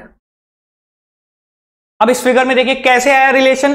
अगर आप कॉट थीटा टेन थीटा लगाओगे, मैं उसमें जा नहीं रहा हूं, सिर्फ आपको इतना ध्यान रखना है, cot phi minus cot theta is equal to W divided by L। Cot phi इस फॉर्मूले को आप 2-3 बार बोलिएगा, आपको याद हो जाएगा। ठीक है, यहां से कॉट फाई आप लगाओगे तो कॉट फाई की देख लीजिए, मैं आपको बता भी दे रहा हूं, देखिए इसी को डेराइव कर देते हैं, ज्यादा टाइम नहीं लगेगा। कॉट फाई की वैल्यू कितनी हो जाएगी इस ट्रायंगल में, देखिए कॉट फाई की वैल्यू, ये इस वाले ट्रायंगल में देखिए कॉट फाई की वैल्यू कितनी हो जाएगी, या आप इस वाले ट्रायंगल में देख लो, किसी भी ट्रायंगल में देखिए दोनों सेम बात है, कोई दिक्कत की बात नहीं है।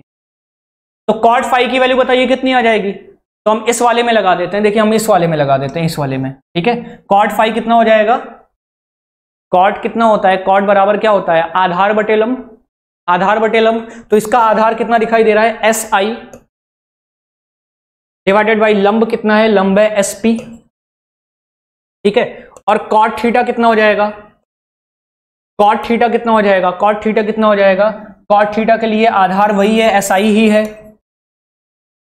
ठीक है, और लंब कितना हो जाएगा, cot theta, sorry cot theta के लिए, कॉट थीटा के लिए बदल गया, कॉट थीटा के लिए बदल गया, कॉट थीटा के लिए, कॉट थीटा के लिए आधार कितना हो जाएगा, देखिए इस वाले ट्रायंगल में, थीटा तो ये बना रहा है ना हमारा, इसको देखिए थीटा वाला एंगल तो ये बन रहा है ना,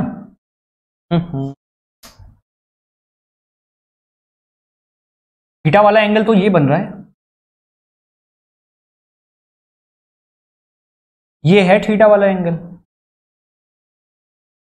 इसमें कॉट थीटा कितना हो जाएगा, कॉट थीटा के लिए आधार क्या हो जाएगा, कॉट थीटा के लिए आधार हो जाएगा, क्या हो जाएगा, RI। ठीक है, कॉट थीटा के लिए आधार क्या हो जाएगा,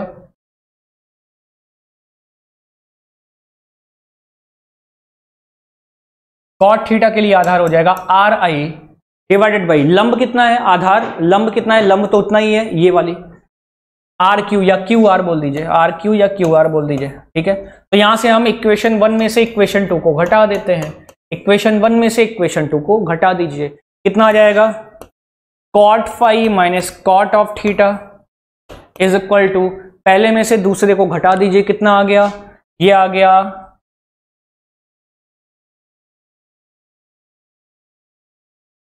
SI divided by SP minus RI divided by RQ। ठीक है, जरा देखिए क्या SP की वैल्यू L है? बिल्कुल है। SP की वैल्यू कितनी है? SP की वैल्यू तो L है, तो ये SI डिवाइडेड बाई L हो जाएगा, minus RI divided by RQ भी कितना है? RQ की भी वैल्यू कितनी है? L ही है। ठीक है, यहां पे देखिएगा SI माइनस RI, SI कितना है? SI minus RI।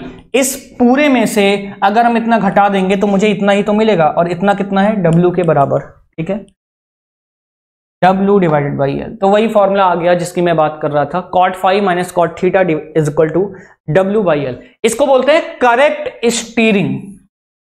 ठीक है, जैसे आपसे कोई पूछे कि हमारी स्टीयरिंग करेक्ट है कि नहीं, मतलब जब हम टर्निंग ले रहे होंगे और हमारे पहिए सही पोजीशन पे लगे हैं कि नहीं लगे हैं, तो आप क्या करोगे? ये चेक करने के लिए इस इक्वेशन को देखोगे कि क्या cot phi minus cot theta is equal to W by L के बराबर आ रहा है कि नहीं। अगर वो आ रहा है तो this equation is called as the fundamental equation of correct steering. तब हम कहेंगे कि बिल्कुल सही, कि गाड़ी पे जो पहिए लगे हैं टर्निंग लेते वक्त तो वो बिल्कुल सही पोजीशन पे लगे हैं। ठीक है, this is the fundamental equation of correct steering. Point समझ में आ रहा है? मतलब हमने जो स्टीयरिंग लगाई है वो बिल्कुल करेक्ट है। इतना पॉइंट क्लियर है? चलिए आगे बढ़ते हैं। देखिए, ऑटोमोबाइल स्टीयरिंग में अब दो तरीके के स्टीयरिंग आएंगे। एक तो डेविस, थोड़ा ये डेविल टाइप का सुनाई दे रहा है, तो ये क्या हो जाएगा? पहला ये डेविस। ठीक है, डेविस स्टीयरिंग, और इसके बाद एक और हम पढ़ेंगे एकरमान। ठीक है, अगला है क्या? एकरमान। थोड़ा शक्तिमान जैसा सुनाई दे रहा है, एकरमान, और वो डेविस। बस इन दोनों की आपको प्रॉपर्टी देखनी है। प्रॉपर्टी क्या है? कि किसमें स्लाइडिंग पेयर होता है और जिसमें सभी टर्निंग पेयर होते हैं।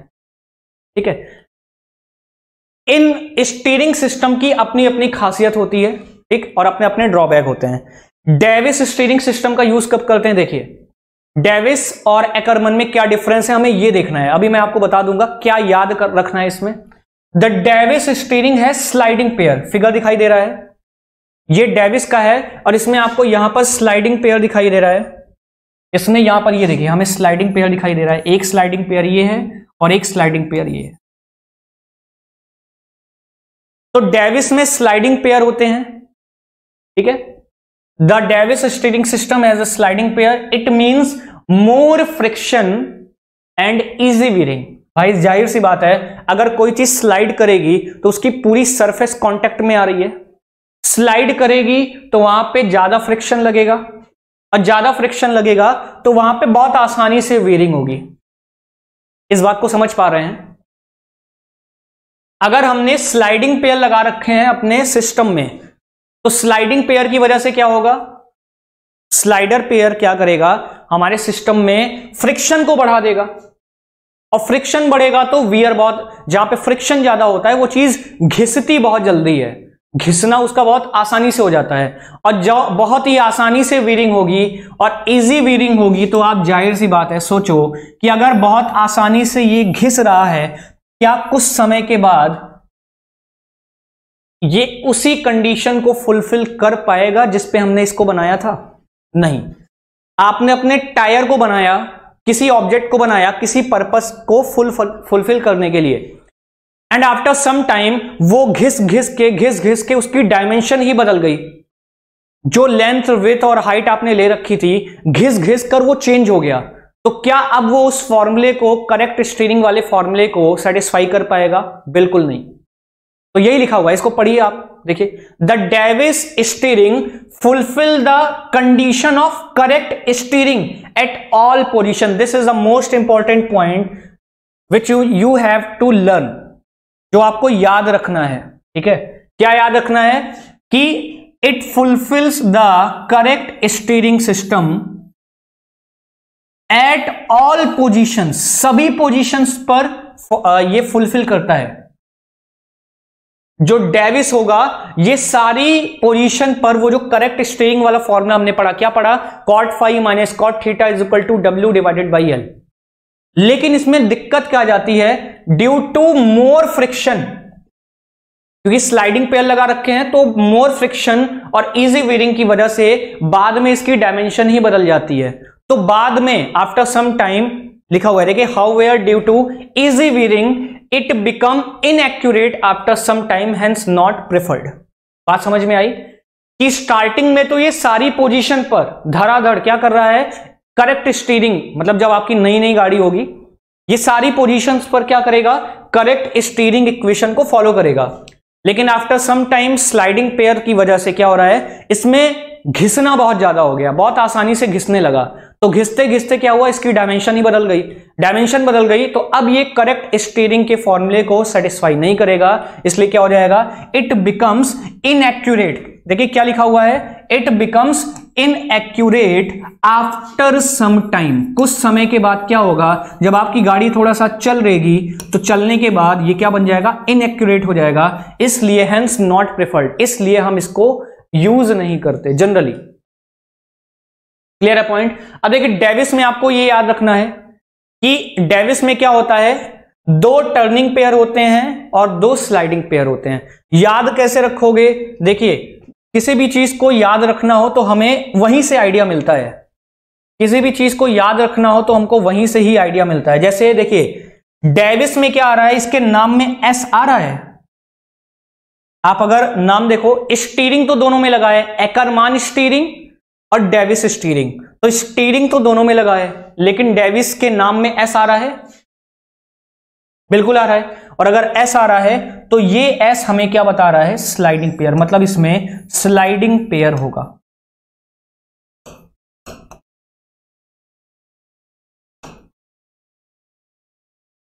इसमें क्या होगा, स्लाइडिंग पेयर। क्लियर है पॉइंट। और एकरमान कैसे याद रखोगे, एकरमान में सभी के सभी क्या होंगे, टर्निंग पेयर होंगे, ऑल टर्निंग पेयर। अगर आपने ये याद रख लिया कि डेविस में 2 स्लाइडिंग पेयर है तो उसके अपोजिट वाला तो याद ही हो जाएगा कि उसमें क्या है, ऑल टर्निंग पेयर, सभी के सभी क्या होंगे, टर्निंग पेयर। ठीक है। अब देखिए एकरमान स्टीयरिंग, देखिए एन एकरमान स्टीयरिंग हैज 4 लिंक्स, इसमें भी 4 लिंक थी, उसमें भी 4 लिंक है, 4 टर्निंग पेयर, और सभी के सभी क्या होंगे, ऑल टर्निंग पेयर, सभी के सभी क्या होंगे, turning pair. Hence less wear, भाई टर्निंग पेयर होगा तो उसमें लेस वियर होगा। इसमें क्या हो रहा था, स्टीयरिंग स्लाइडिंग पेयर थे तो स्लाइडिंग पेयर में ज्यादा फ्रिक्शन होता है, टर्निंग पेयर में कम फ्रिक्शन होता है, कम वियर होगा, less wear and tear, therefore it mostly preferred. इसलिए इसकी डायमेंशन भी चेंज होंगी, लेकिन उस हद तक नहीं होंगी जितना डेविस में हो रहा था, क्योंकि डेविस में क्या था, एस आ रहा है डेविस में, मतलब स्लाइडिंग पेयर था। तो इट मोस्टली प्रेफर्ड, ज्यादातर इसको प्रेफर किया जाता है, क्योंकि इसमें क्या है, लेस वियर हो रहा है। इसमें क्या हो रहा है, लेस वियर और टियर हो रहा है। पॉइंट क्लियर है। बट इट्स ड्रॉबैक, अब देखिए इसकी बुराई क्या है भाई, सबकी अपनी खासियत, सबकी अपनी बुराई। इसकी सबसे बुरी बात क्या है कि it's drawback is that it fulfils the condition of correct steering. मतलब ये जो करेक्ट स्टीयरिंग वाली इक्वेशन याद आ रही है, cot phi minus cot theta is equal to W divided by L, ये जो करेक्ट स्टीयरिंग को फॉलो करता है या सेटिस्फाई करता है, सिर्फ कहां करता है, मिडिल पोजीशन पर। मतलब जब आपका क्या जो टर्निंग है वो कहां पे होगी, मिडिल पोजीशन पर होगी, या तो 2 एक्सट्रीम पोजीशन पर होगी। पहला तो मिडिल पोजीशन हो गया और अगला क्या हो गया, अगला हो गया एक्सट्रीम पोजीशन। ये पॉइंट क्लियर हुआ। अब देखिए ये इसकी अच्छी बात क्या है कि इसमें वियर कम हो रहा है, टियर कम हो रहा है, ये प्रेफर किया जाता है। लेकिन अब इसकी खराब बात क्या हो गई कि ये जो करेक्ट स्टीयरिंग की इक्वेशन को फॉलो करेगा या सेटिस्फाई करेगा, वो कहां पे करेगा, सिर्फ 2 पोजीशन पे, एक तो मिडिल पोजीशन पे और दोनों एक्सट्रीम पोजीशन, या तो सबसे दाईं तरफ पे जब पहुंच जाए या सबसे लेफ्ट हैंड साइड पे जब पहुंच जाए। डेविस में क्या था, डेविस सभी पोजीशन पर स्टीयरिंग की इक्वेशन को फॉलो कर रहा था, लेकिन due to sliding pair the friction was very high in Davis, so after some time it becomes inaccurate. वो क्या हो जाता है, कुछ समय के बाद इनएक्यूरेट बन जाता है, इसलिए उसको प्रेफर नहीं किया जाता। इसको प्रिफर किया जाता है, लेकिन अब इसकी बुराई क्या है कि ये दोनों एक्सट्रीम पोजीशन, मतलब सबसे राइट हैंड एक्सट्रीम पोजीशन, सबसे लेफ्ट हैंड एक्सट्रीम पोजीशन, ये दोनों एक्सट्रीम पोजीशन हो गई, और एक मिडिल पोजीशन, इन 3 जगह पे फॉलो करता है क्या, करेक्ट स्ट्रीम। क्लियर है पॉइंट? आगे बढ़ते हैं। अब देखिए एक लास्ट हमारा जो स्लाइड, लास्ट टॉपिक बचा हुआ है वो है ऑटोमोबाइल स्टीयरिंग का, कि हमें एक चीज देखना है यहां से, toggle mechanism. Universal drafting machine आपने देखा ही होगा, आपने जब अपने डिप्लोमा में या बीटेक में यूनिवर्सल ड्राफ्टिंग मशीन का यूज किया होगा, खटाक खटाक परपेंडिकुलर लाइन खींचने के लिए या किसी एंगल पर लाइन को खींचने के लिए। ठीक है, हम देखेंगे टॉगल मैकेनिज्म क्या होता है। ठीक है, अब टॉगल मैकेनिज्म क्या होता है, देखिए आपने मूवीज में देखा होगा कि पत्थर तोड़े जाते हैं, तो उन पत्थरों को तोड़ने में किस मैकेनिज्म का यूज किया जाता है? For crushing the rocks, crush मतलब तोड़ना, रॉक्स मतलब पत्थर, किस मैकेनिज्म का यूज किया जाता है? जनरली टॉगल मैकेनिज्म का यूज किया जाता है। टॉगल मैकेनिज्म क्या है कि टॉगल मैकेनिज्म ऐसी मैकेनिज्म है जिसमें हमारी जो लिंक होती है, जो कनेक्टिंग रॉड वाली, जो कनेक्टिंग रॉड होती है, जो कनेक्ट करती है, these two link becomes parallel. When these two links becomes parallel, at that time the strength मैं strength की बात कर रहा हूं, of that mechanism is very high. अभी कैसे वो आपको मैं दिखाऊंगा, फॉर्मूले से ही बता दूंगा, 2 लाइन का है, वहां से आपको फील आएगा। टॉगल मैकेनिज्म क्या है कि हमारी जो कपलर बोल लीजिए या जो कनेक्टिंग रॉड होती है, जो जोड़ती है इनपुट और आउटपुट को जोड़ती है, जो कनेक्टिंग रॉड होती है, जब वो रॉड पैरेलल हो जाएगी, तो पैरेलल हो जाने पर उस वक्त जो हमारी मैकेनिज्म की स्ट्रेंथ होगी वो स्ट्रेंथ सबसे ज्यादा होगी, मतलब वो बहुत ताकतवर हो जाएगी। कैसे, आइए देखते हैं। देखिए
देखिए ये हमारा फिगर, अब इस फिगर में टॉगल मैकेनिज्म कैसे हो गई है, ये फिगर टॉगल मैकेनिज्म कैसे दिखा रहा है। देखिए ये हमारा क्रैंक है जो ऊपर मस्त रोटेट कर रहा है, ये हमारा क्रैंक है जो अपनी पोजीशन पे रोटेट किया जा रहा है, ये क्रैंक है। क्रैंक हमने बोला मतलब 360 डिग्री पूरा घूम रहा है। अब ये हो गई कनेक्टिंग रॉड। अब इससे हमने 2 इक्वल लेंथ, ध्यान दीजिएगा ये दोनों की जो लेंथ है वो दोनों लेंथ कैसी है, ये दोनों लेंथ है इक्वल लेंथ, ठीक है, ये लेंथ और इसकी लेंथ क्या है, दोनों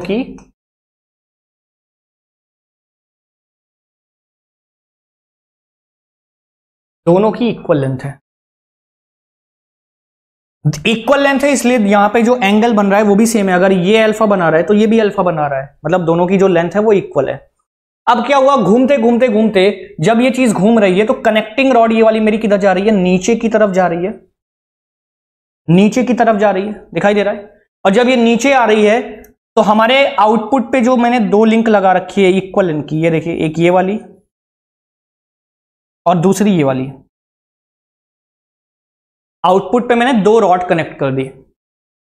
तो जब ये कनेक्टिंग रॉड नीचे आएगी तो ये दोनों नीचे की तरफ दबना चालू करेंगे, ठीक है, दिखाई दे रहा है। ये दोनों रॉड पहले इस तरीके से हैं, देखिए अभी ये इस तरीके से हैं। तो जब ये वाली कनेक्टिंग रॉड नीचे आएगी, नीचे कब आएगी, जब क्रैंक ऐसे घूमेगा क्लॉकवाइज, तो ये कनेक्टिंग रॉड नीचे आएगी, नीचे आएगी तो देखिए इनका मोशन कुछ इस तरीके से हो रहा होगा। अभी इस तरीके से हैं, फिर धीरे धीरे धीरे धीरे धीरे धीरे ऐसे आएंगी। एक कंडीशन आएगी जहां पे ये दोनों क्या हो जाएंगी, पैरेलल हो जाएंगी। अभी ऐसे हैं और ये इस पर नीचे फोर्स लगा रहा है F, देखिए ये नीचे फोर्स F लगा रहा है।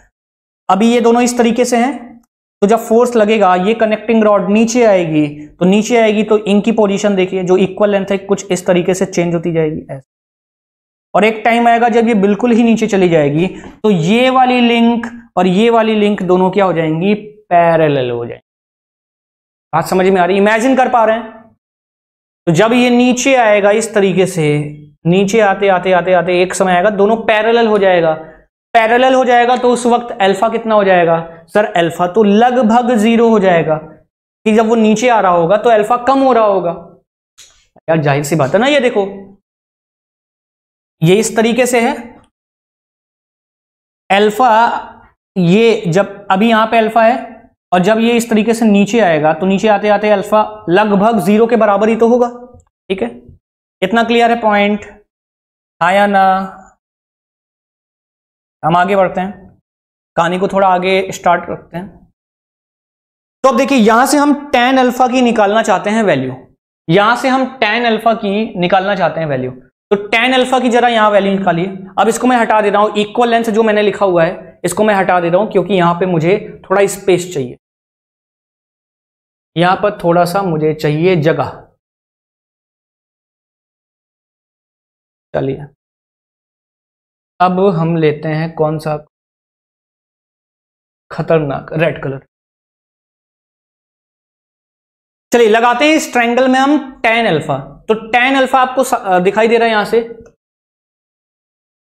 tan अल्फा की वैल्यू कितनी हो जाएगी, tan अल्फा बराबर होता है लंब बटे आधार, लंब बटे आधार। लंब में हम कौन सा फोर्स लगा रहे हैं, इनपुट फोर्स, और आधार में यहां से देखिए जब ये नीचे आएगा तो यहां से एक रिएक्शन फोर्स लगाएंगे दोनों हिंज पॉइंट, लेट से उसको मैंने R बोल दिया, दिखाई दे रहा है। अरे यार जब ये चीज नीचे जाएगी तो इस सपोर्ट पे फोर्स लगेगा, तो एक रिएक्शन फोर्स लगेगा बाहर से अंदर की तरफ, रिएक्शन फोर्स।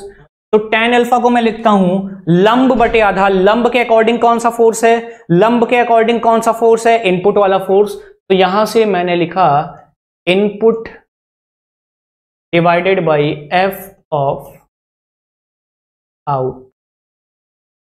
क्लियर है पॉइंट। अरे यार इनपुट लग रहा है और आउटपुट पे मुझे फोर्स मिल रहा है। अब यहां से मैं F आउटपुट की वैल्यू निकालूंगा। देखिए F आउटपुट कितना हो जाएगा, F output is equal to F input divided by tan alpha. ऐसे लिख सकते हैं, F आउटपुट ऊपर जाएगा तो tan अल्फा नीचे आएगा। ये मैंने लिख दिया, ये मैंने फॉर्मूला डेराइव कर लिया यहां पर। चलिए बहुत बढ़िया बात, फॉर्मूला हमने ये डेराइव कर लिया। अब देखिए मैंने क्या बोला, टॉगल मैकेनिज्म क्या होती है। टॉगल मैकेनिज्म मतलब जो हमारी आउटपुट पे लगी लिंक है, जब ऐसी पोजीशन आ जाए तो कि जब ये लगभग पैरेलल हो जाएं, उस वक्त हमारे मैकेनिज्म की जो स्ट्रेंथ होती है, ताकत होती है, बहुत ज्यादा होती है, बहुत ज्यादा ताकत हो जाती है हमारे मैकेनिज्म की। कैसे देखिए, तो ये पैरेलल कब होंगी, आप थोड़ा दिमाग लगाओ। मैंने बोला कि ये जो मैंने ब्लू कलर से दो लिंक बनाई रखी है, कि जब ये दोनों आउटपुट पे लगी लिंक दोनों पैरेलल हो जाए। पैरेलल कब होगी, जब अल्फा किधर हो, अल्फा कितना हो, अल्फा जब टेंड करे जीरो की तरफ, मतलब अल्फा की वैल्यू लगभग जीरो के बराबर हो जाए, तभी तो दोनों रॉड पैरेलल होंगी। ठीक है, तो इन टॉगल मैकेनिज्म, तो इन टॉगल मैकेनिज्म समझ में आ गया। ठीक है, जब दोनों रॉड, दोनों आउटपुट पे लगी रॉड एक दूसरे के पैरेलल हो जाएं, तो उस वक्त हमारे मैकेनिज्म की स्ट्रेंथ सबसे ज्यादा होती है, और यही मैकेनिज्म कहलाती है टॉगल मैकेनिज्म। देखिए, at the toggle position, at the toggle position alpha की वैल्यू क्या हो जाएगी, लगभग जीरो के बराबर। लगभग मतलब एग्जैक्ट जीरो तो नहीं बोल रहे हैं, लगभग जीरो की तरफ टेंड करेगी। और अगर अल्फा की वैल्यू जीरो की तरफ टेंड करेगी, तो यहां से जरा आप एफ आउटपुट की वैल्यू बता सकते हो कितना होगा? आप जरा एफ आउटपुट की वैल्यू बता दीजिए। एफ आउटपुट की वैल्यू कितनी हो जाएगी? एफ आउटपुट की वैल्यू हो जाएगी, सर ये तो हो जाएगा F input divided by tan of लगभग 0 डिग्री। tan 0 की वैल्यू कितनी होती है भैया? tan 0 कितना होता है? tan 0 तो 0 होता है। चलिए, तो ये हो जाएगा f इनपुट, और ये लगभग 0 से हमने कर दिया डिवाइड। तो किसी भी संख्या को, ये कक्षा 3 का सवाल, किसी भी संख्या को अगर हम डिवाइड करें 0 से तो वैल्यू कितनी आती है? सबको पता है, किसी भी नंबर को अगर हम 0 से डिवाइड करें तो वैल्यू आती है इनफाइनाइट। मतलब f आउटपुट कितना हो गया? f आउटपुट हो गया लगभग इनफाइनाइट, टेंडिंग टू इनफाइनाइट। मतलब जो आउटपुट पे हमें जो फोर्स मिलेगा आउटपुट पे, उसकी वैल्यू इनफाइनाइट हो जाएगी। अब ये इनफाइनाइट का मतलब ऐसा नहीं होता कि अनगिनत, इनफाइनाइट का मतलब होता है कोई बहुत बड़ी वैल्यू। इस बात को समझिएगा, लोगों को अभी तक डाउट इतने बड़े हो गए, इनफाइनाइट का मतलब ही नहीं समझ में आता। इनफाइनाइट का मतलब कुछ एकदम बहुत बड़ा सा ऐसा नहीं है। इनफाइनाइट का मतलब कि एक किसी के रिस्पेक्ट में अगर कोई वैल्यू बहुत बड़ी हो जाए, बहुत लार्ज नंबर हो जाए, तो उसको हम इनफाइनाइट का नाम दे देते हैं। जैसे 99999999999, ये क्या हो जाएगा? ये हो जाएगा एक इनफाइनाइट नंबर है। तो कोई संख्या ही तो है, लेकिन ये एक इनफाइनाइट है क्योंकि बहुत बड़ा नंबर है, तो इसका नाम इनफाइनाइट हो जाएगा। इसका मतलब क्या हुआ? ये आउटपुट इनफाइनाइट आने का क्या मतलब हुआ? इसको मैं हटा देता हूं क्योंकि अब इसका काम हो गया फिनिश। तो अब इस बात को समझिए, क्या बात को समझिए कि f आउटपुट इनफाइनाइट मिलने का ये मतलब हुआ कि अगर इनपुट पे, ये इनपुट पे अगर मैंने 10 न्यूटन का फोर्स लगाया था, लेट से अगर इनपुट पे मैंने, लेट से इनपुट पे अगर, यहां मैं एक केस मान रहा हूं आपको बस समझाने के लिए, इनपुट पे अगर मैंने 10 न्यूटन का फोर्स लगाया था, तो अब f आउटपुट पे जो हमें नंबर मिलेगा वो लगभग 10,000 या 1,000 गुना फोर्स मिलता है। ऐसा नहीं इनफाइनाइट मतलब बहुत बड़ा, मतलब उसका कुछ गुना मिलेगा, बहुत बड़ा फोर्स मिलेगा। तो कितनी बढ़िया चीज है, इनपुट पे मैंने छोटा फोर्स लगाया और ये मैकेनिज्म मुझे उसको बड़ा करके दे रही है, मैग्नीफाई करके दे रही है। कितनी अच्छी बात है। मतलब जब इतना आउटपुट पे हमें इतना बड़ा फोर्स मिल रहा है, तो इसका यूज हम ऐसी जगह करेंगे जहां बहुत ज्यादा ताकत की रिक्वायरमेंट हो। तो आपने मूवीज में देखा होगा, मशीन लगी होती है खट खट खट क्रश करने वाली, तो वो क्रशिंग मशीन किस पे वर्क कर रही होती है? Toggle mechanism. ठीक है, अब देखिए यहां पे जो है टॉगल मैकेनिज्म काम कैसे करेगा, इसको मैं हटा रहा हूं, यहां पे देखिएगा।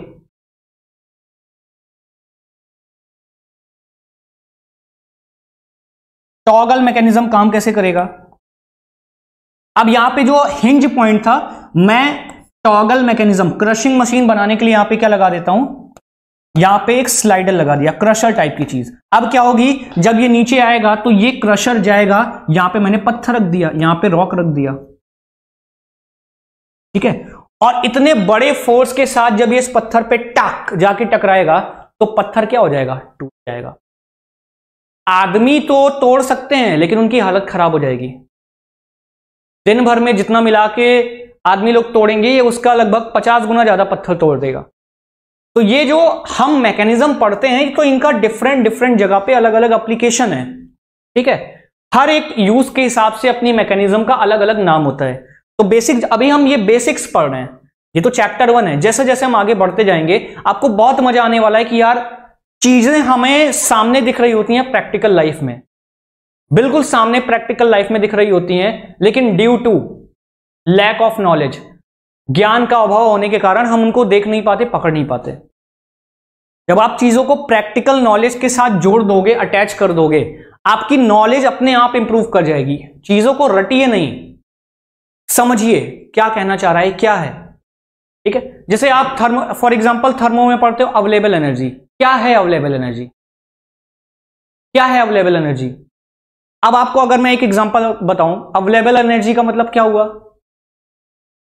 क्या हुआ कि जैसे चिमनी से कोई गैस निकली तो उसका टेम्परेचर बहुत ज्यादा है, बहुत ज्यादा हाई टेम्परेचर है, तो जब तक, और मान लीजिए एटमॉस्फेयर का टेम्परेचर 30 डिग्री सेंटीग्रेड या 25 मान लीजिए, और उसका टेम्परेचर 90 डिग्री सेंटीग्रेड है, तो जब तक अभी वो एटमॉस्फेयर से जितना ज्यादा टेम्परेचर हाई है, आप उससे काम निकाल सकते हो, आप उस एग्जॉस्ट गैस का यूज कर सकते हो अपने किसी काम में। मतलब जब तक वो 90 डिग्री सेंटीग्रेड पर है और 30 के नीचे नहीं पहुंच जाती, आप वहां से कुछ अवेलेबल एनर्जी निकाल सकते हो अपने काम में, दैट इज अवेलेबल एनर्जी।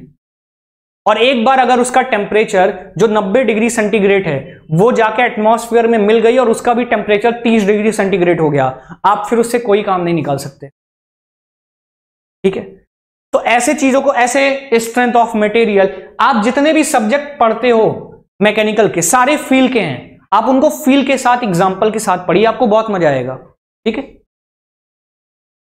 अब देखिए ये दो मैकेनिज्म बची हुई है, उसके बाद हमारा लेक्चर एंड हो जाएगा। ऑटोमोबाइल स्टीयरिंग गियर्स में जेनेवा मैकेनिज्म होती है, इसका यूज क्यों करते हैं ये आप प्रोडक्शन में पढ़ते हो। ठीक है, लेकिन ये मैकेनिज्म हम लोग पढ़ रहे हैं तो एक नाम आ गया।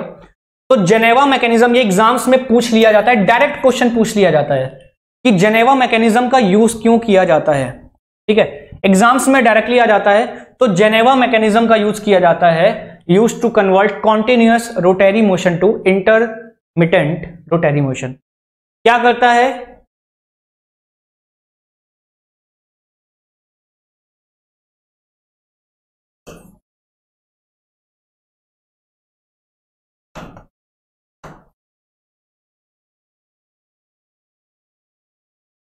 जेनेवा मैकेनिज्म, एक ये क्या करता है, सीआर को आईआर में चेंज करता है। ये सीआर आईआर क्या है? सीआर मतलब कॉन्टिन्यूअस रोटरी मोशन, मैंने दोनों का एक एक वर्ड उठा लिया, सीआर कॉन्टिन्यूअस रोटरी मोशन। ठीक है, और आईआर का मतलब intermittent rotary motion.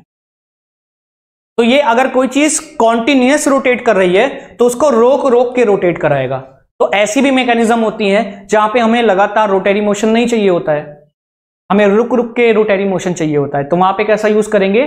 Geneva mechanism. तो आपको ये याद रखना है कि सीआर को आईआर में बदलने वाला कौन सी मैकेनिज्म है? Geneva mechanism. ठीक है, कॉन्टिन्यूअस रोटरी को इंटरमिटेंट, रोक रोक के रोटरी कराएगा, रोक रोक के सर्कल में घुमाएगा। स्प्रिंकलर, जो आपने लॉन स्प्रिंकलर देखे हैं, पानी फेंकने वाले जो गार्डन में लगे होते हैं, खचाक खचाक घूमते रहते हैं इधर इधर पानी, एक बार ऐसे घूमा, पानी इधर फेंक रहा है, फिर इधर घूमता जाता है, पानी फेंक। It is use to convert rotary motion to oscillatory motion. आपने देखा होगा, घूमता रहता है, ऑक्सीलेट करता रहता है। ठीक है, तो जो स्प्रिंकलर होते हैं ये क्या करते हैं? Use to convert rotary motion into oscillatory motion. तो स्प्रिंकलर क्या करेगा?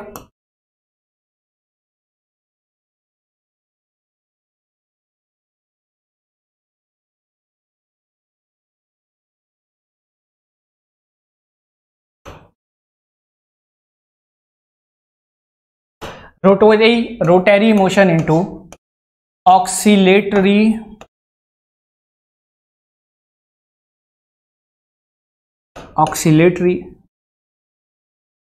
क्लियर है पॉइंट?